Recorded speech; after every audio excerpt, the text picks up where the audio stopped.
Donc, bienvenue dans ce webinaire du programme Achat circulaire et solidaire.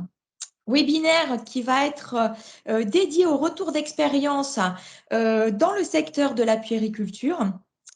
Nous aurons aussi l'opportunité d'avoir quelques porteurs de solutions, quelques solutions donc qui seront présentées. Alors, qu'est-ce qui nous attend dans cette séance? Donc, 2 retours d'expérience d'acheteurs. Donc, le premier qui concernera la ville de Vitry-sur-Seine sur un marché de jouets. Et puis, un deuxième retour d'expérience, la ville de Besançon, donc sur l'achat de couches. Et enfin, troisième partie, donc des porteurs de solutions qui seront présentés par Manuel Nunez, donc dans une troisième partie. Donc, sans plus attendre, je vous propose de passer à notre premier retour d'expérience avec donc Madame Anne Chalon, chef de service de la commande publique de la ville de Vitry-sur-Seine, et Pauline Jouvenot, qui est responsable des partenariats entreprises du groupe Rejouer. Bonjour mesdames. Bonjour. Bonjour. Voilà, tout le monde est connecté. Alors, première question, Madame Chalon, relative au marché dont vous allez nous parler aujourd'hui. Il s'agit d'un achat de jouets d'occasion. C'est ça. Jouets d'occasion, jouets reconditionnés, jouets de seconde main. C'est un marché donc, que nous avons élaboré dès 2017. Donc, nous en sommes aujourd'hui au renouvellement du marché, à notre deuxième marché. C'est un marché qui est un marché réservé aux structures d'insertion par l'activité économique. Donc, comme le prévoit le Code de la commande publique, qui prévoit la possibilité de réserver des marchés ou des lots d'un marché à ces structures, et donc de façon à ce qu'elles ne soient pas mises en concurrence avec les autres entreprises du secteur marchand. Ce marché se présente sous une forme relativement assez classique. C'est un accord cadre mono-attributaire avec un montant minimum et un montant maximum. Et il a été élaboré à l'attention. Nous avons 45 structures municipales qui ont besoin de ce marché, des centres de loisirs, des ludothèques, des crèches, des haltes garderies et un relais assistante maternelle. Donc, en 2017, c'était encore assez innovant parce que la possibilité de réserver des marchés au SIAE était encore très récente, mais il y avait cette réglementation favorable à l'achat social qui venait de sortir et on s'en est saisi, mais on a eu aussi évidemment la chance, l'opportunité d'avoir l'implantation de Rejouer sur le territoire. Voilà. Aujourd'hui, la réglementation, elle est aussi très favorable à l'achat de seconde main avec la loi AGEC qui est sortie en 2020 et notamment son décret d'application de 2021 qui prévoit qu'un grand nombre de fournitures, dont les jouets, doivent être achetées à hauteur de 20% par an. C'est une obligation nouvelle. Alors, pour monter ce marché, comme j'ai dit, c'était encore assez nouveau en 2017, donc il a d'abord fallu, bien sûr, là, faire beaucoup de sourcing, encore plus que d'habitude. Là, c'est une étape vraiment indispensable parce que ça reste un marché quand même avec des particularités. Donc, on s'est déplacé, on a beaucoup échangé avec Rejouer. J'ai également fait du benchmark auprès d'autres collectivités qui, elles, n'avaient pas de marché formalisé avec Rejouer, mais qui néanmoins faisaient des commandes en passant par du gré à gré. Donc, au niveau après de l'élaboration du marché, je crois qu'il y a des acheteurs dans ce webinaire. Donc, je peux dire qu'il y a au niveau du règlement de consultation, on retrouve des critères classiques. Nous avons choisi de laisser un critère au développement durable, même si l'achat est vertueux. Voilà, puisqu'il est circulaire, nous avons gardé 10 points sur le développement durable, dans lequel la structure nous développe en particulier le processus écologique par lequel sont nettoyés les jouets et aussi sa politique en matière d'emballage. Toujours aussi pour avoir un achat de qualité et aussi pour rassurer les opérationnels, un critère important qui est aussi celui de la traçabilité et de la sécurité des articles, où là, on demande à ce que nous soit retranscrit tout le processus, depuis le don jusqu'à la mise en vente du jouet. Pour le critère qualité, là, c'était un petit peu plus compliqué. En général, donc, ce critère qualité, il est basé sur des échantillons, sauf que là, il n'y a pas de stock permanent dans une structure comme Rejouer. C'est des stocks aléatoires en fonction des arrivages. Alors, on a quand même choisi de conserver ce critère, ce qui nous paraissait important, et on a choisi dans le cahier des charges de définir une douzaine de familles de jouets, et on a demandé aux candidats de sélectionner 4 familles pour proposer, dans les familles qui souhaitaient, un échantillon. Voilà. Alors, au niveau des autres particularités, il y a évidemment le fait de ne pas demander de catalogue dans les pièces de l'offre, puisqu'il n'y en a pas.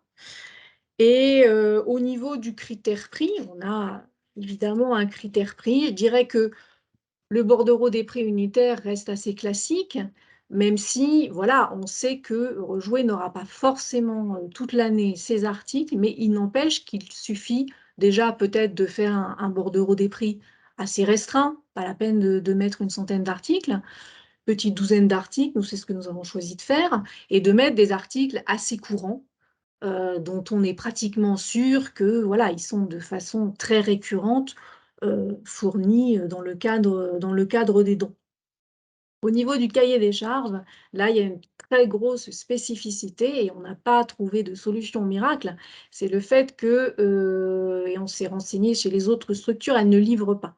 Donc, nous avons choisi d'écrire noir sur blanc que les structures devraient se déplacer et nous avons explicité pourquoi. Donc, ce que j'ai déjà dit, donc l'absence de stock permanent, l'absence de catalogue, nous avons expliqué pourquoi. Voilà. Et de toute façon, il faut que les structures se déplacent pour aller choisir ce qu'elles vont acheter.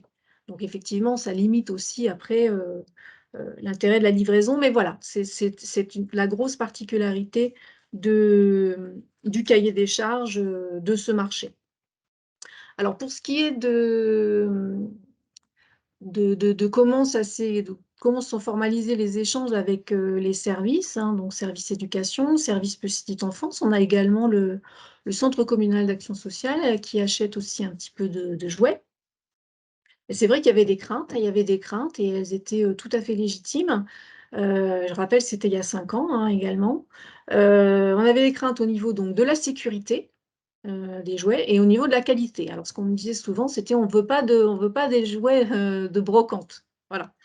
Donc, eh bien, nous d'abord, hein, comme je l'ai dit, on est allé se rassurer en visitant le jouet, en visitant, pardon, la structure.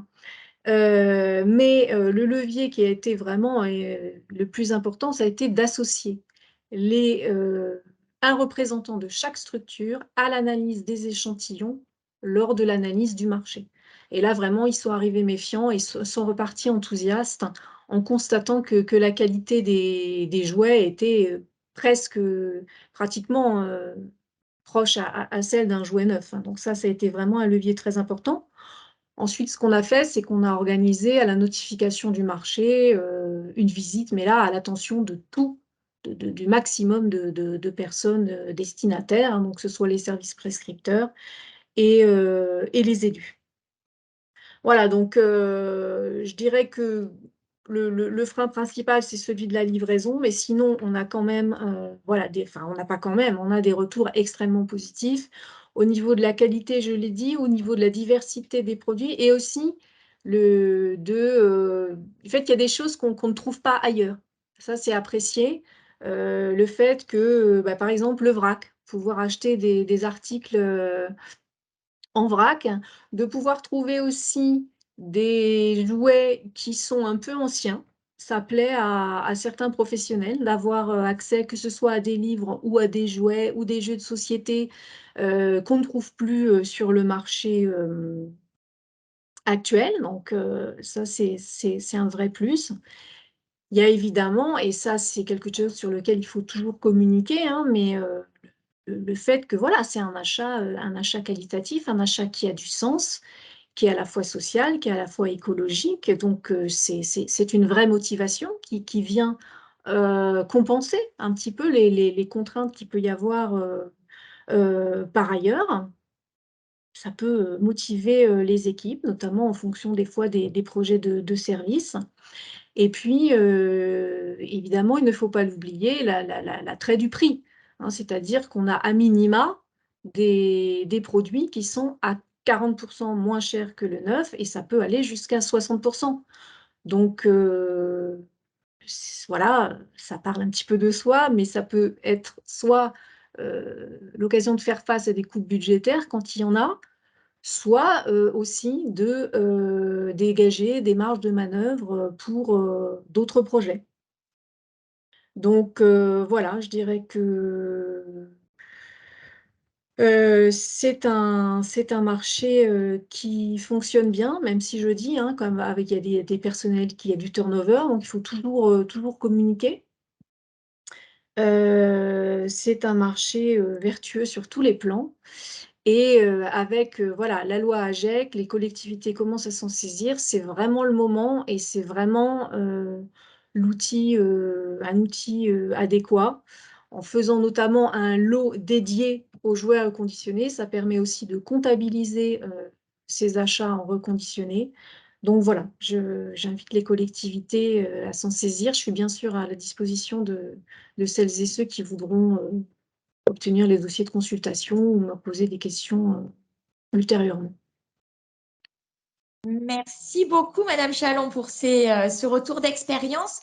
Alors, on a Madame Jouvenot de la structure Rejouer, avec laquelle vous avez donc travaillé en partenariat finalement pour monter ce marché et le mettre véritablement en œuvre. On a vu avec quelques contraintes logistiques, puisque les personnels des structures qui dépendent de la mairie doivent aller dans les ateliers, à la boutique Rejouer pour pouvoir aller choisir les équipements, les produits qu'ils veulent acheter.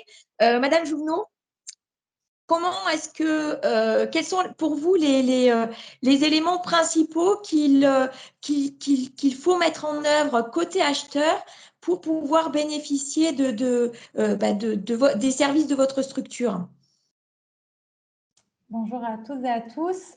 Alors déjà, Madame Chalon a très bien couvert une bonne partie des arguments. Merci beaucoup pour cette présentation. Ce qui est important, et c'est ce qu'a fait la mairie de Vitry, c'est tout cet échange avec l'association pour bien comprendre son fonctionnement et donc comprendre aussi ses contraintes et savoir adapter le marché.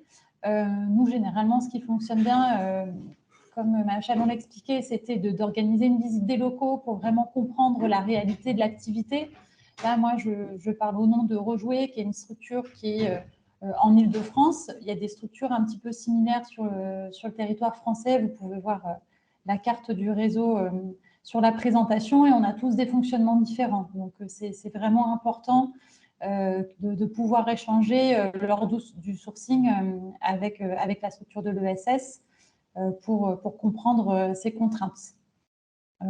Voilà. Et c'est important aussi, comme disait Mme Chalon, d'impliquer toutes les strates après de l'enfance et de la petite enfance, que ce soit les directions, que ce soit les personnes de terrain, pour que tout le monde puisse adhérer et ensuite se saisir du sujet et se lancer, puisqu'il y a souvent des craintes.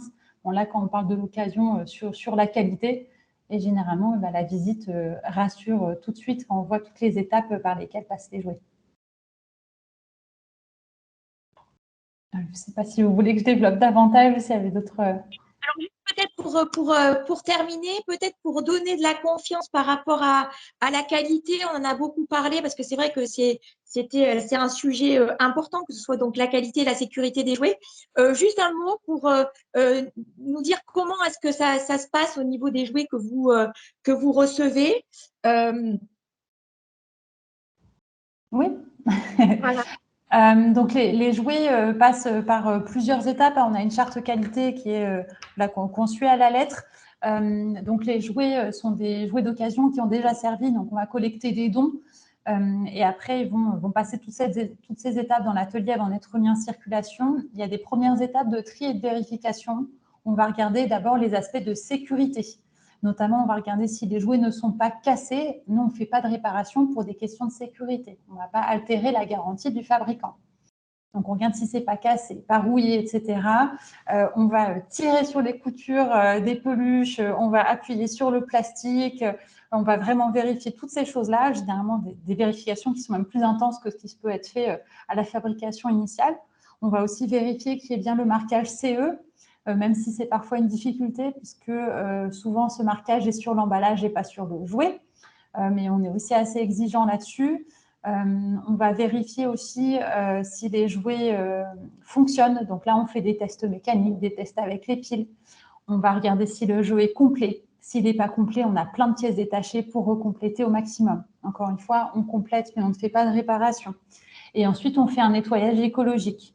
Donc là, on est formé par un organisme qui s'appelle Labelvie, qui labellise les crèches écologiques, les crèches écologiques, écolo-crèches, pardon. Il forme les salariés à comment nettoyer et avec quoi.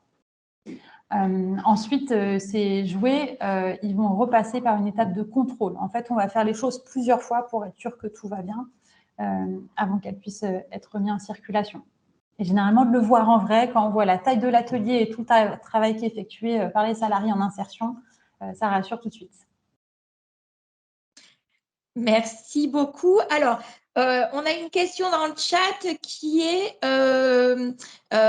et ça nous permettra peut-être de conclure cette partie. Donc là, vous nous avez indiqué qu'il y avait un réseau qui permet de faire appel à des structures telles que vous. Comment est-ce qu'on les contacte ? Est-ce que chacune a un site internet ou bien Rejouer propose une mise en relation avec ces structures? Oui, c'est une très bonne question. Alors, comme je disais, on a un réseau qui s'appelle Rejouons Solidaire. Donc, il y a un site internet, Rejouons Solidaire, où vous pouvez trouver toutes les informations. Nous, Rejouer, on est le moteur du réseau, c'est nous qui l'avons lancé, mais c'est bien des structures tout à fait indépendantes, mais il y a toutes les informations sur le site. Si vous souhaitez, vous pouvez contacter la coordinatrice du réseau qui s'appelle Claire Pio. Je peux peut-être vous mettre l'adresse email et l'adresse du site internet dans le chat. C'est peut-être le plus simple. Parfait.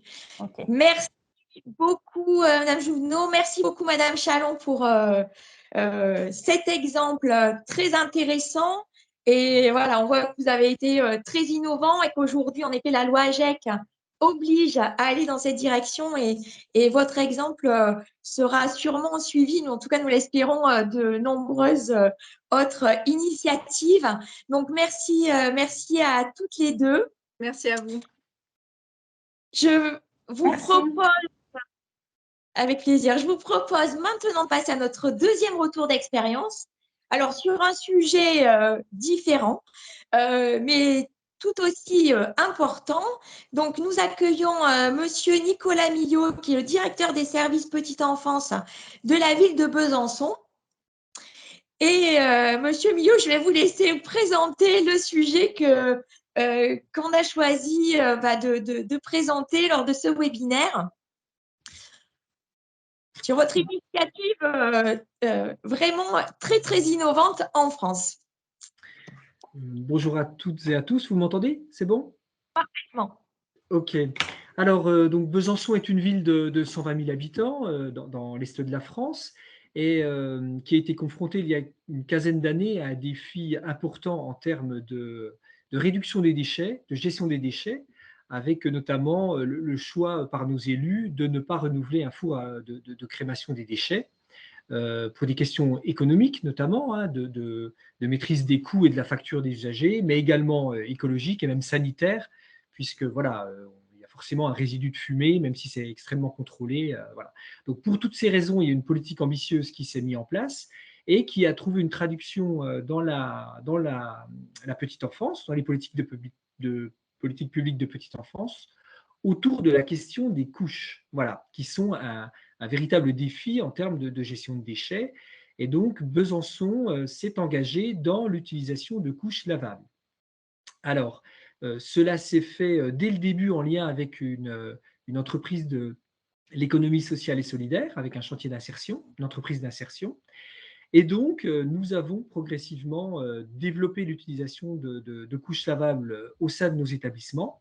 Donc, ce qui veut dire acquisition des couches et prestation de nettoyage. Voilà.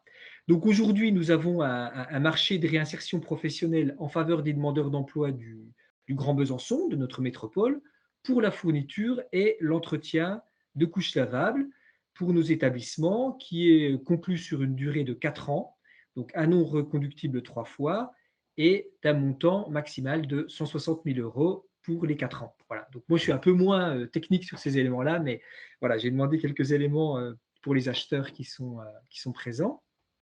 Voilà, alors pour nous, ce qui était compliqué, c'est qu'on est innovant sur le sujet. On n'est pas les seuls, mais on est la seule ville de France, à ma connaissance, de taille aussi importante sur ce sujet-là. Il y a beaucoup de petites communautés de communes ou de petites communes qui sont engagées dans ce processus de couches lavables, mais nous sommes la grande ville. Et là, je viens de découvrir, et ce n'est pas une mauvaise blague belge, que la ville de Bruxelles s'engage dans les couches lavables. Donc, on est un petit peu content parce que souvent, on est un petit peu les seuls sur cette taille, quoi, avec ce niveau de prestation et d'achat. Et voilà.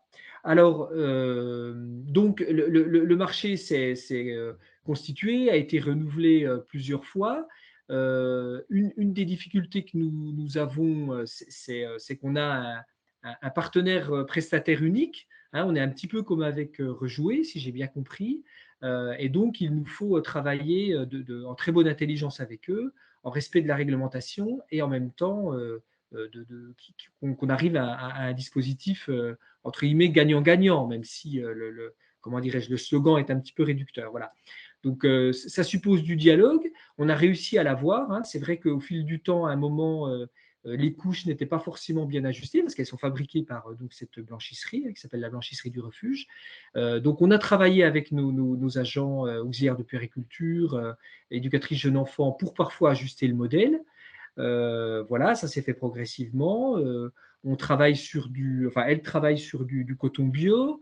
Donc voilà, on a monté aussi en protocole sur la question aussi du lavage. Voilà, hein, tout au début, on a travaillé avec le centre hospitalier pour rassurer tout le monde. Voilà, donc on a un protocole de nettoyage qui est établi. Et donc voilà, ce marché fonctionne relativement bien. Alors après, ce qui est un petit peu plus compliqué, c'est l'acceptation par les agents et par les utilisateurs, quoi. Au niveau des parents, il n'y a pas de souci parce qu'en fait, l'enfant arrive en couche jetable et repart en couche jetable. Mais au niveau des équipes, voilà, il y a des interrogations parce que forcément, comme beaucoup de choses de la, excusez-moi l'expression un peu rapide, mais de notre société de consommation, c'est facile une couche jetable, quoi. C'est facile, c'est bien plié, c'est joli, voilà. Mais nous faisons le choix de la couche lavable pour des questions d'économie circulaire, pour des questions de santé aussi du jeune enfant, même si les grands fabricants de couches jetables ont fait des progrès sous la pression des consommateurs, de l'Union européenne, etc. Mais voilà, il n'en reste pas moins qu'aujourd'hui, on a encore des interrogations sur les résidus, les lotions, tout ce qui est perturbateur endocrinien. Donc voilà, mais toute la question, c'est pour nous plutôt l'acceptation par les équipes et de bien, comment dirais-je, et comment dirais-je, bien vivre ce processus-là qui est un tout petit peu plus long au niveau du change de l'enfant que la couche. Voilà.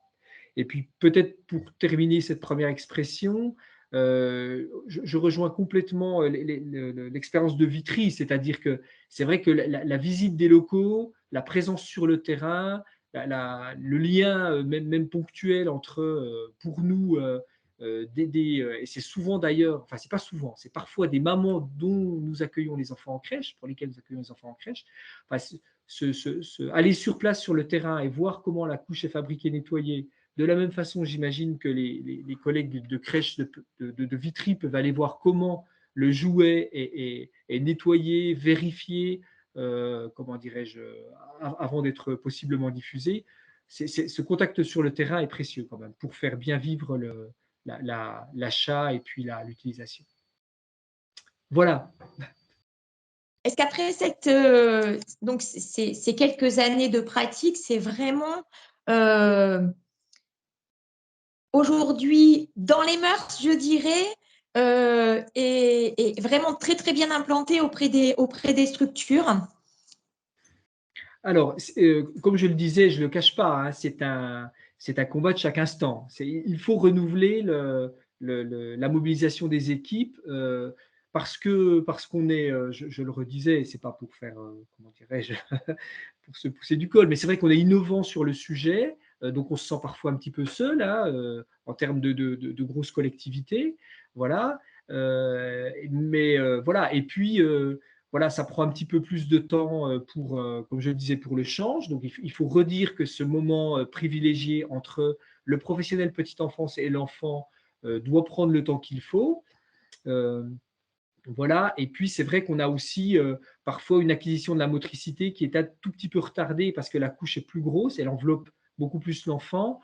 Donc, notamment, l'enfant a un peu plus de mal à se retourner. Et voilà, ça peut donner le prétexte à des inquiétudes, mais nos pédiatres sont catégoriques et unanimes. C'est l'histoire d'un retard de quelques jours qui ne va absolument pas nuire au développement de l'enfant. Voilà. Mais on est vraiment un peu à contre-courant de ce qui est dans la société. Et donc, voilà, il faut vraiment mobiliser et gagner la bataille culturelle. Mais aujourd'hui, ce choix politique est maintenu par nos élus. Donc, nous avons passé la barre des 50% de nos places d'accueil en crèche qui sont maintenant en dispositif couche lavable. Nos élus de la nouvelle municipalité ont décidé, à schéma directeur des écoles et des crèches, de rénovation de nos équipements avec une forte ambition environnementale, mais de performance énergétique, mais qui va aussi forcément sur le bâti, l'usage, les cycles et processus. Les couches lavables en font partie, c'est devenu un postulat, et donc il n'y a plus d'interrogation de ce côté-là, et on avance sereinement. Voilà. Très bien, merci beaucoup, Monsieur Millot. Alors, on a quelques questions, 3 questions pour l'instant. Alors, comment s'effectue le stockage et la collecte? Alors, le stockage est effectivement un tout petit peu plus important que les couches lavables, que les couches jetables, pardon, puisque les couches jetables, elles sont vraiment bien pliées par le fabricant, bien compressées enfin, ce que vous connaissez, dans les paquets de couches, quoi, voilà. Donc nous, il y a un petit peu plus de volume. Donc c'est vrai que quand on réaménage nos salles de change ou quand on construit ou reconstruit de nouvelles crèches, c'est plutôt le cas, on prévoit un petit peu plus de place pour comment dirais-je, pour ces couches. Et donc, mais elles trouvent leur place dans les salles de change. Hein. Elles sont dans les salles de change, voilà. Et donc, elles sont euh, apportées et enlevées quand elles sont sales, quand elles sont souillées, quotidiennement. Donc, notre prestataire, la blanchisserie du refuge, vient chaque jour amener des nouvelles couches et enlever les couches à nettoyer. Ok. Et donc, pourquoi est-ce que vous avez choisi de ne pas faire de lavage en interne? Alors ça, c'est parce qu'il nous aurait fallu à ce moment-là nous doter d'équipements professionnels, voilà, ou semi-professionnels, ce que nous n'avons pas dans tous nos établissements. Et puis, je pense qu'il y a quand même, ça facilite l'acceptation du nouveau processus. Voilà, de pouvoir déléguer la question du nettoyage. Alors après, en même temps, alors bon, c'est un petit peu ancien depuis, mais on a imaginé réinterroger cette question-là, mais on ne l'a jamais réinterrogée. Quand même, pour notre partenaire prestataire, la blanchisserie du refuge, eux, ils trouvent leur modèle économique sur la fourniture des couches et le lavage. Hein, c'est bien ces deux éléments qui permettent d'avoir un équilibre économique. Voilà. Merci. Et on a une dernière question, ce sera la dernière question. Est-ce que vous avez fait une comparaison en coût complet, je dirais, entre la fourniture de couches lavables et de couches jetables? Alors, oui, à un moment, nous avons fait effectivement une évaluation du dispositif et qui date, je réfléchis, où elle date maintenant, j'ai plus elle date de 2015 ou 2016, voilà, donc elle est un petit peu ancienne. Et effectivement, à ce moment-là, nous avons tenté d'évaluer, enfin de mesurer le coût. Voilà, donc bien le coût financier. Hein, on pourra rediscuter du coût carbone si vous voulez, mais ou du coût complet sur le cycle. Mais donc sur le coût financier, nous avons identifié un surcoût. À l'époque, un surcoût de 50 € par an et par place. Donc, ce qui veut dire que pour ce qu'on appelle une grosse crèche, pour nous, enfin, alors, depuis le ministère a réidentifié la terminologie des crèches. Donc, voilà, une crèche de 60 places, c'est 3 000 € par an de surcoût. Voilà. Donc, ça a été considéré comme étant acceptable par nos élus. Voilà. Mais ça veut dire que nous faisons des choix budgétaires en ce sens, quoi. Mais voilà, comme je vous l'ai dit, derrière, il y a la question de la santé de l'enfant, il y a la question de la réduction des déchets, qui est une politique globale très forte sur notre territoire, et il y a la question de la santé, puisque nous avons la conviction qu'elles sont un peu moins, de meilleure qualité et moins génératrices de perturbateurs endocriniens que ce qu'on trouve dans le commerce. Voilà. Merci beaucoup, Monsieur Millot, pour ce témoignage. Et on espère qu'il y aura, suite à ce webinaire, de nombreuses nouvelles initiatives en ce sens. Et on suivra aussi le déploiement peut-être de cette solution sur Bruxelles. Ouais. C'était une information intéressante. Merci beaucoup donc à tous nos intervenants pour ces retours très, très intéressants. Je vous propose maintenant de passer à la deuxième partie de ce webinaire avec la présentation de porteurs de solutions dans le domaine de la puériculture. Et pour cela, je vais passer la parole à Manuel Nunez. Merci beaucoup. Est-ce que vous m'entendez bien? Parfaitement. Ok, super, c'est important. Merci de me passer la parole. Les retours d'expérience, c'était effectivement très intéressant pour ce secteur qui finalement est assez encadré. Pour rappel, et peut-être avant de rentrer dans le vif du sujet, au niveau de la puériculture, donc qui désigne toutes les activités qui sont liées à la petite enfance, en France comme ailleurs d'ailleurs, on a énormément de restrictions réglementaires qui sont associées à la thématique, avec forcément une intervention de l'État qui est quand même assez forte et totalement normale. Ce qui nécessairement freine un petit peu l'insertion d'acteurs de l'ESS, particulièrement des acteurs de l'ESS au sein de cette thématique-là. Néanmoins, on a quand même quelques bonnes nouvelles. On l'a vu d'ailleurs dans les différents portraits de Rejouer, avec aussi l'exemple qu'on vient d'avoir au sein de Besançon, ce qu'on appelle la puériculture éco-responsable, je dirais en tout cas ESS compatible. Elle se traduit aujourd'hui de nombreuses manières, que ce soit au niveau de la création du produit, au niveau de la matière, mais également dans le mode de production et dans le fait de le réaliser. Il y a une réduction de l'empreinte, il y a un choix vers des marques européennes pour ce qui concerne le jouet, pour ce qui concerne d'autres éléments ou d'autres produits cosmétiques. Et il y a aussi, ces dernières années, on l'a vu au sein de l'AES, un changement dans les pratiques, dans la réalisation des matières, ce qui passe à travers l'absence de substances chimiques, l'absence de plastique aussi, l'utilisation de matières biologiques toujours plus innovantes. Voilà. Je tenais un peu à introduire le sujet par rapport à cela. Il existe en bonne pratique, avant de rentrer dans le détail sur ces deux portraits assez intéressants, c'est tout ce qui va consister à mettre à disposition du personnel qui est éloigné de l'emploi, qui est formé pour la réalisation de missions encadrées dans ce qui concerne la petite enfance, l'encadrement, etc. Avec toutes les crèches en insertion qui se développent au sein du territoire national, aussi des partenariats avec des entreprises où c'est une solution qui est aussi privilégiée dans le secteur privé. Toutes ces pratiques sont intéressantes à développer, en tout cas à craquer et à regarder au sein des différentes pratiques. Du coup, en phase avec ce qui a été dit, je tenais à vous présenter deux entreprises. La première, on a eu la chance d'avoir quelqu'un de la boîte. Au niveau de Rejouer, ce qui est intéressant pour compléter un peu le discours qui a été évoqué, ce qui m'a plu, enfin ce qui nous a intéressé, on suit le projet depuis quelques temps maintenant, c'est qu'on va avoir à la fois un service d'intérêt général, un service qui n'est pas couvert justement par l'État, par rapport à une demande qui est croissante à l'heure actuelle au niveau des consommateurs. On a pour rappel au niveau des chiffres clés 70 tonnes par plusieurs milliers, plusieurs centaines de tonnes qui sont jetées au niveau des jouets avec une durée de vie qui est réduite. L'association Rejouer, je crois, dans les derniers chiffres, si ma mémoire est bonne, recycle, trie, nettoie, emballe à travers tout le processus qui a été brillamment décrit, 70 tonnes de jouets.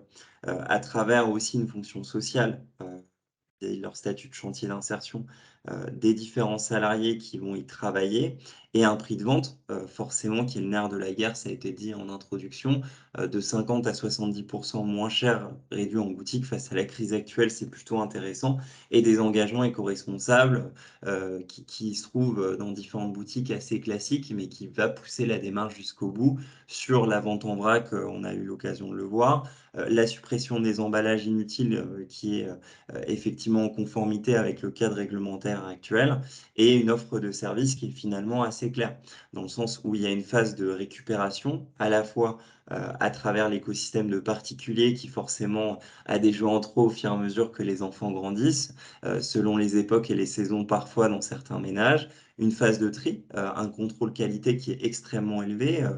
C'était assez intéressant de votre discours de savoir que tout cela a été traité de manière écologique, en l'absence de tout produit chimique, quel que soit le process et l'origine du jouet, qu'on ne contrôle pas forcément par rapport à l'économie actuelle.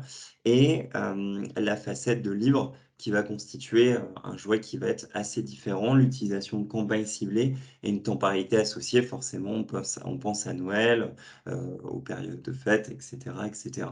Donc, sur le modèle économique, il y a à la fois l'écosystème particulier, citoyen, qui permet aux consommateurs d'agir, qui permet au niveau très local, ça a commencé à Paris dans le 14e, si ma mémoire est bonne, d'avoir une action intéressante et une visée d'économie circulaire à l'échelle du quartier, quitte à ce que ça se traduise petit à petit au fil des années, en moins de 10 ans, vu que la date de création date de 2012, d'avoir une intervention qui est nationale, avec des dons, des mécénats d'entreprise et des partenariats.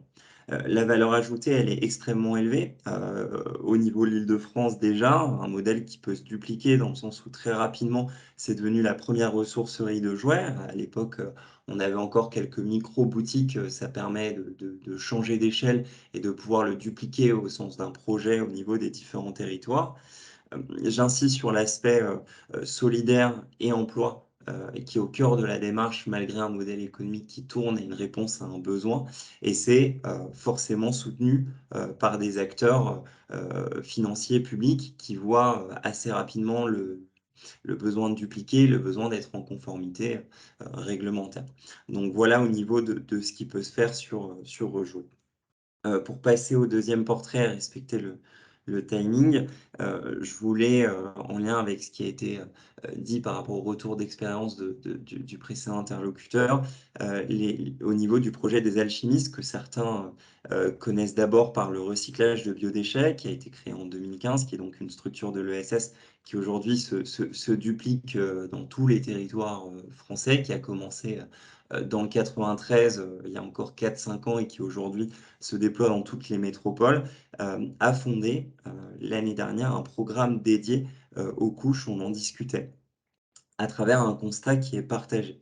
Pour compléter ce que mon prédécesseur disait et vous donner quelques chiffres, aujourd'hui, on a 3,5 milliards de couches qui sont consommées par an, sans compter les gammes adultes et seniors au niveau des besoins sanitaires.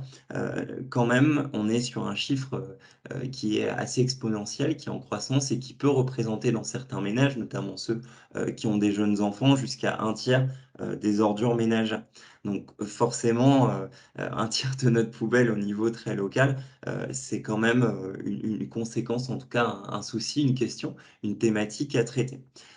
Au niveau de la durée de vie, on a constaté, sans forcément avoir le recul nécessaire, mais les chimistes et les fabricants estiment à 4 à 5 siècles pour que la couche se dégrade complètement dans une décharge. Dans la nature, ça va prendre plus de temps, sans compter les produits polluants qui sont associés au sein de certains fabricants, sans les citer.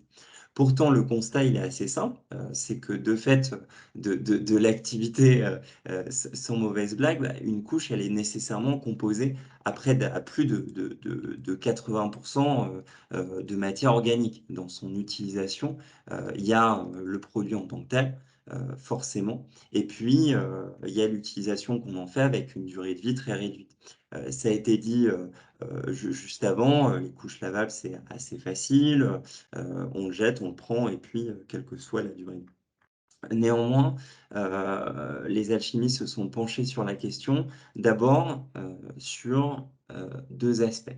Le premier avec la ville de Paris, conjointement menée avec l'ADEME, sur une recherche scientifique, mais d'abord une phase de recyclage de couches classiques pour montrer que même avec je dirais un échantillon assez élevé, parce qu'on l'a visité il y a quelques mois, on était sur une quinzaine de crèches, donc pour que vous ayez une idée de la production c'est pas le mot, mais en tout cas du déchet, au sein d'une quinzaine de crèches de la ville de Paris, ils arrivaient quand même à traiter un pourcentage croissant de la matière organique, justement, à en faire du compost pour l'agriculture, à en faire aussi de l'isolant, et donc qui a pointé très rapidement le besoin de recyclage de couches assez classiques. Et le test a finalement été probant.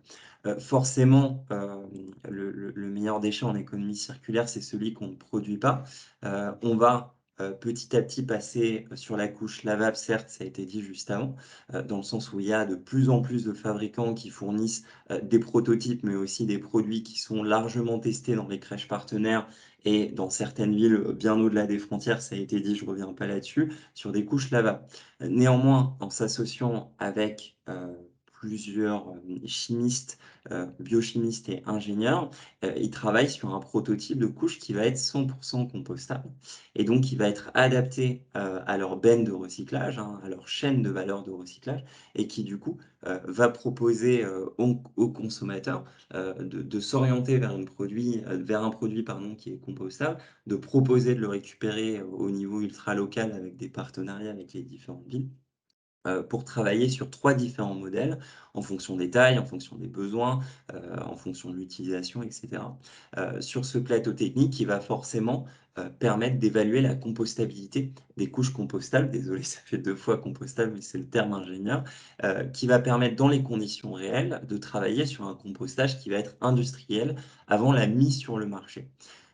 Aux dernières nouvelles, donc on a pris des nouvelles en septembre, donc tout début, vous pouvez aller voir sur le site.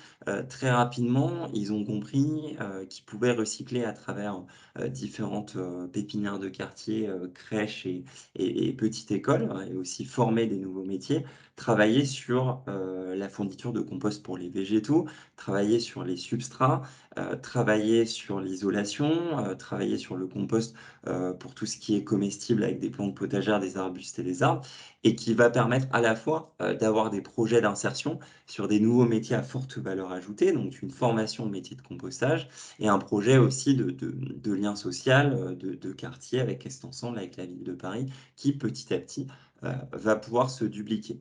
Ce qui est intéressant dans ce portrait d'acteur, c'est que vous avez une impulsion d'un acteur public, en l'occurrence qui est la ville de Paris, un acteur parapublic qui va être l'ADEME, avec un consortium d'une entreprise de l'ESS qui est privée, mais qui reste forcément dans l'ADN à impact social et environnemental assez élevé, et qui très rapidement va pouvoir créer une filière qui, il y a encore 5-6 ans, semblait impossible, trop onéreuse, difficile à mettre en place face au mode de consommation actuel.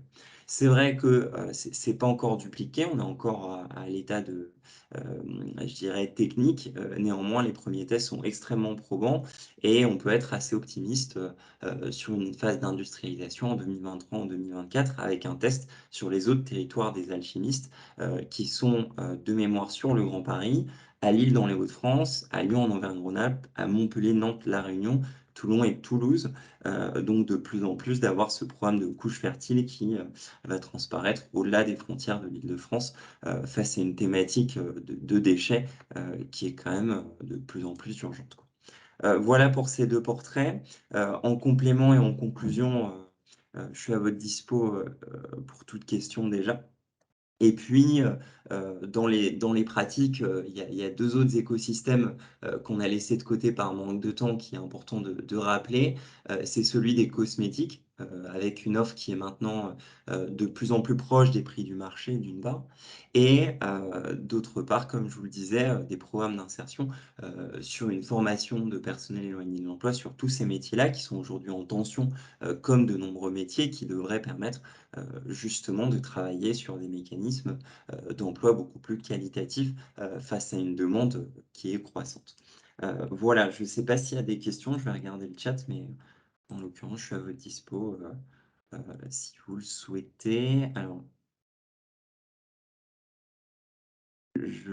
tac, tac, tac. Je ne sais pas s'il y a des questions, le temps que ça charge. Je ne crois pas, Emmanuel. Je n'en D'accord. ai pas vu. Merci beaucoup pour ces 2 portraits. Super. Je vois qu'il y a beaucoup de choses qui se développent actuellement, beaucoup d'innovations, et ça sera intéressant de suivre ces développements dans les mois qui viennent. Et qui permettent aussi évidemment à l'offre, à la demande des acheteurs de se transformer en véritable projet. Donc merci encore pour ces présentations. Alors, avant de se quitter, je vais vous rappeler donc les prochains rendez-vous du programme achat circulaire et solidaire. Donc les prochains webinaires en ligne auront lieu donc sur le sujet du mobilier, donc les 18 octobre pour le volet méthodologie et le 8 novembre pour les retours d'expérience acheteurs. Donc ça, c'est ce qui va nous occuper pour les prochaines semaines. Et ensuite, nous terminerons l'année et le programme donc de cette année. Donc le 29 novembre, pour une session méthodologie sur les achats seconde œuvre, donc du BTP, qui sera suivie de notre tout dernier rendez-vous 2022, donc le 13 décembre, pour un retour d'expérience sur ce même sujet. Voilà, donc si vous êtes intéressés aussi pour nous faire partager vos expériences et intervenir pour ces webinaires, surtout n'hésitez pas à nous contacter. Voilà, ça sert à ça aussi nos rendez-vous. Les autres donc rendez-vous du programme achat circulaire et solidaire, ce sont les conseils minutes. Vous avez maintenant l'habitude. Donc, ce sont des créneaux de 30 minutes qui vous sont réservés tous les vendredis. Donc, pour pouvoir y participer, il faut être inscrit au programme et ensuite donc, un créneau sur le lien qui vous est indiqué sur le slide. Voilà. Et donc, vous aurez accès à notre équipe pour répondre à vos questions, faire mûrir vos programmes, pouvoir avoir des informations sur les acteurs qui peuvent répondre à vos voilà, donc,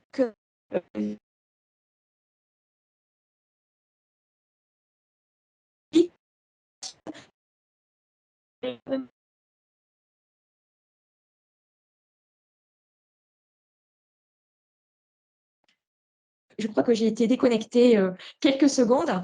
Voilà, donc n'hésitez pas, bien évidemment, à faire appel à nos services. Dernier rendez-vous liés au programme, ce sont les groupes de travail. Donc, le prochain est prévu au mois de novembre. Alors là, c'est une plus grande réunion. Donc là, on travaille véritablement sur un marché en cours afin de vous aider à construire ce marché. Donc là, nous vous invitons à vous inscrire auprès de Stéphanie Morisset, dont vous voyez l'adresse indiquée et vous connaissez sûrement si vous faites partie du programme achat circulaire. Voilà, donc là, ce sont des sessions en petit comité, donc de 3 à 6 personnes et qui ont donc pour objectif de préparer vos marchés et de les adapter au maximum à l'offre existante. Voilà. Écoutez, donc il ne me reste plus qu'à vous remercier. remercier bien évidemment nos intervenants qui ont partagé des retours d'expérience très, très enrichissants et très innovants. Donc, on espère qu'ils seront des exemples pour vous tous. Merci à tous les participants. Merci à l'équipe qui, comme d'habitude, permet de vous offrir des webinaires toujours de grande valeur. Donc, on vous donne rendez-vous le 18 octobre pour la prochaine session de méthodologie de la famille d'achat mobilier. Excellente journée à vous tous.